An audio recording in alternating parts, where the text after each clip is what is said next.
मित्रों नमस्कार, मैं हूं सुमन कुमार। न्यूज़ अड्डा सुमन में आप सभी का स्वागत है। इस वक्त की एक अच्छी या बुरी खबर कहिए, खासकर दिल्ली सरकार से जुड़ी हुई खबर है, इसलिए मुझे लगा कि इस वक्त आपको ये खबर दी जाए। जी हाँ, आज आनंद फानन में 3 अधिकारियों को जल्दी में रिलीव किया गया है। पिछले दिन आपको याद होगा कि 64 ऑफिसर ऐसे रहे जिसमें एक आईएएस भी थे, आईपीएस भी, तकरीबन 44 के आसपास आईएएस और दानिश ऑफिसर थे। उसके अलावा 20 ऐसे आईपीएस ऑफिसर थे जिनका तबादला यूटी के अलग अलग स्टेट्स में हुए थे। उसमें अनिल कुमार सिंह 95 बैच के सीनियर आईएएस यहाँ सर्विसेज देख रहे थे और बड़ी ईमानदारी के साथ काम कर रहे थे, ये हम कह सकते हैं। और अपने सिद्धांत को लेकर हमेशा बड़े पक्के मिजाज के रहे, इसलिए पिछले 1.5 साल से या 2 साल से कहिए, लगभग 2 साल अभी पूरे होने को हैं, 2 साल अभी पूरे भी नहीं हुए थे, जबकि ये मान के चला जाता है कि 2 साल होने के बाद ही कहीं तबादला किया जाता है। तो उनका तबादला कर दिया गया। उनको 20 तारीख तक ही अपने डिपार्टमेंट की जिम्मेदारी भी देने की बात कही गई थी, उसमें लिखा गया था। तो ये चौंकाने वाली बात थी कहीं ना कहीं। आखिर दिल्ली सरकार में चल क्या रहा है? क्या दिल्ली सरकार में सब कुछ सामान्य नहीं है, जिसकी मैंने चर्चा पहले भी की थी। सरकार चुन के आ तो गई है, लेकिन उस सरकार में एलजी हाउस और सीएम हाउस और मंत्रियों के बीच में कितना बड़ा संवाद की रिक्तता है कि 2 महीने तक उनको सेक्रेटरी नहीं दिए गए। अब जब सिस्टम लगभग डेवलप होने लगा था तो पता चला जो सेक्रेटरी सर्विसेज हैं, प्रिंसिपल सेक्रेटरी सर्विसेज हैं, और भी कुछ बड़ी महत्वपूर्ण जिम्मेदारियाँ उनको उठा के यहाँ से जम्मू कश्मीर हटा दिया गया और आनंद फानन में रिलीव भी कर दिया गया। भाई साहब, बड़ी इंटरेस्टिंग है। आज 3 ही ऑफिसर रिलीव किए गए। कृष्णमोहन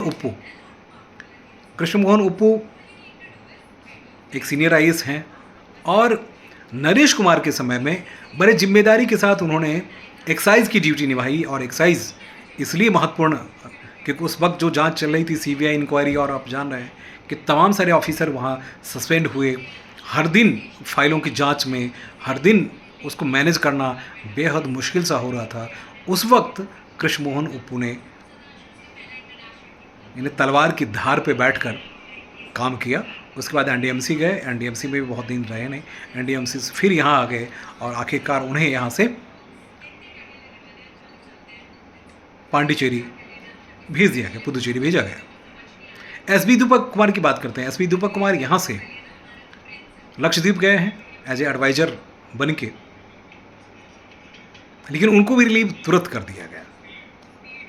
अभी तकरीबन 1.5 दर्जन ऐसे ऑफिसर्स हैं जिनका तबादला हो गया है। वर्मा जी देखिए ना, प्रिंसिपल सेक्रेटरी फाइनेंस, सबसे ज़्यादा विवादों में घिरे रहे नरेश कुमार के समय में, लेकिन देखिए ईमानदारी में उन्होंने काम किया है, इसमें कोई शक नहीं है। अरविंद केजरीवाल और उनके काम करने के तरीके का दम निकालने में भी आशीष कुमार वर्मा का बहुत बड़ा योगदान रहा। अब उनका ट्रांसफ़र हो चुका है, बावजूद उसके वो भी हैं। इस तरह से तमाम सारे ऑफिसर हैं। जीएसटी कमिश्नर चंचल यादव, उनका भी तबादला, जबकि वो अभी कुछ दिन पहले ही आई थी और सही तरीके से जीएसटी की रणनीति बनाने में व्यस्त थी, क्योंकि जीएसटी डिपार्टमेंट जो है काफ़ी करप्शन का अड्डा बन चुका था। उसे बहुत तरीके से सिस्टमाइज करने के लिए उन्होंने प्लान किया था और उसी हिसाब से उन्हें ऑफिसर्स की ज़रूरत थी। तो चंचल यादव को भी यहाँ से विदा कर दिया गया। फिलहाल उनको रिलीव नहीं किया गया और जीएसटी कमिश्नर किसी को बनाया भी नहीं गया। बड़ी इंटरेस्टिंग फैक्ट्स हैं। ऐसे तमाम सारे ऑफिसर हैं। कई ऑफिसर तो 3 साल 4 साल से हैं। एमएचए की नज़र उस पर नहीं पड़ी है। कुछ ऐसे ऑफिसर्स आ गए हैं जो कभी काम करने वाले थे ही नहीं, जो पहले यहाँ थे तब भी उन्होंने काम नहीं किया। तो क्या दिल्ली सरकार यानी दिल्ली मुख्यमंत्री कार्यालय और एलजी कार्यालय के बीच में तालमेल की कमी है, या एमएचए के बीच में तालमेल की कमी है? कुछ न कुछ गड़बड़ तो है, कुछ न कुछ पक रही है।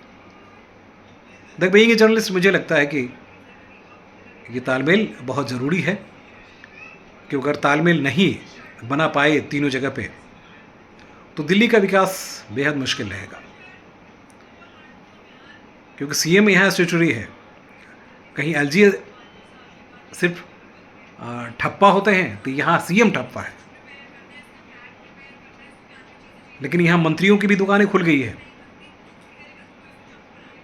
कई मंत्रियों की दुकानें खुल गई हैं। कई मंत्री जो हैं अपने डिपार्टमेंट के फाइलों को खंगालने में लगे हुए हैं। विकास की योजनाओं से उनका लेना देना बिल्कुल नहीं है।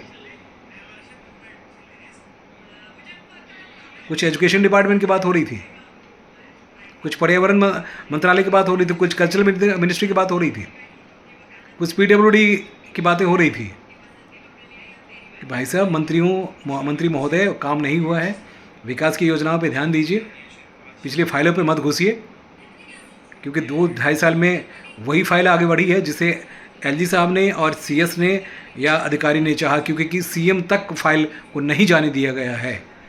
अगर इस तरह से अगर काम होता रहा तो दिल्ली का बंटाधार हो जाएगा, जो मुझे लगता है, क्योंकि अभी तालमेल की बेहद कमी नज़र आ रही है और खिचड़ी अलग तरीके से पक रही है। और दूसरी सबसे बड़ी बात है कि पीएमओ और एमएचए की भी नज़र है। तो अधिकारियों को सावधान भी रहना है, नेताओं को भी सावधान रहना है। नेता अपने आप को स्वयं समझेंगे तो उनकी परेशानी बढ़ने वाली है, क्योंकि अभी भी मगरमच्छ की नज़र जो है इन नेताओं के ऊपर ही है। और हल्ला बोलने के लिए आम आदमी पार्टी की पूरी टीम बैठी हुई है। खासकर एजुकेशन को लेकर काफ़ी कुछ, हेल्थ को लेकर काफ़ी कुछ परेशानी है। आने वाले दिनों में कुछ न कुछ बवाल होगा। हेल्थ डिपार्टमेंट में काम के नाम पे बहुत कुछ नहीं हो रहा है, एजुकेशन पे भी कुछ खास नहीं हो रहा है, ट्रांसपोर्ट में ज़रूर मंत्री जी बहुत धक्का मार रहे हैं, होम में भी बहुत कुछ काम नहीं हो रहा है। कई सारे विभाग हैं जिसमें काम होने की बहुत ज़रूरत है। दौरे मंत्री ज़रूर कर रहे हैं, मीटिंग्स में मीटिंग दौरे, मतलब तो सीएम को बड़ी मुस्तैदी से अपने मंत्रियों पे नज़र रखने की ज़रूरत है। यहाँ अधिकारी कमज़ोर पड़ रहे हैं, सीएस की हालत आप जानते ही हैं। तो मुझे लगता है कि अभी जो जिस तरह से जल्दीबाजी में जो चीज़ें हो रही है वो दिल्ली की सेहत के लिए ठीक नहीं है। कई सारे ऐसे ऑफिसर आ गए हैं जिन्हें काम करने में मज़ा नहीं आता। तो मित्रों, दिल्ली और दिल्ली सरकार को बहुत ही चौकन्नी होके चलाने की ज़रूरत है ना। जल्दबाजी में कोई भी लिया गया फैसला वो घातक ही होता है दिल्ली के लिहाज से। और हमने दिल्ली में तकरीबन 10 साल 12 साल से देखा है, दिल्ली बर्बाद हुई है। अब बीजेपी से उम्मीद है, केंद्र सरकार से उम्मीद है, पीएम से उम्मीद है, क्योंकि पीएम खुद ही वाच करते हैं। ये सबसे बड़ी बात है। अभी यमुना से लेकर तमाम सारी चीज़ों पे काम होने हैं। मुझे लगता है कि अभी तालमेल के लिए तीनों एजेंसी के साथ में, चारों एजेंसी के साथ, खासकर एमसीडी में भी अब यही है, दिल्ली सरकार में भी है, एमएचए में भी है, मतलब केंद्र में भी है। तो तीनों तालमेल बिठाकर दिल्ली की भलाई के लिए काम करें।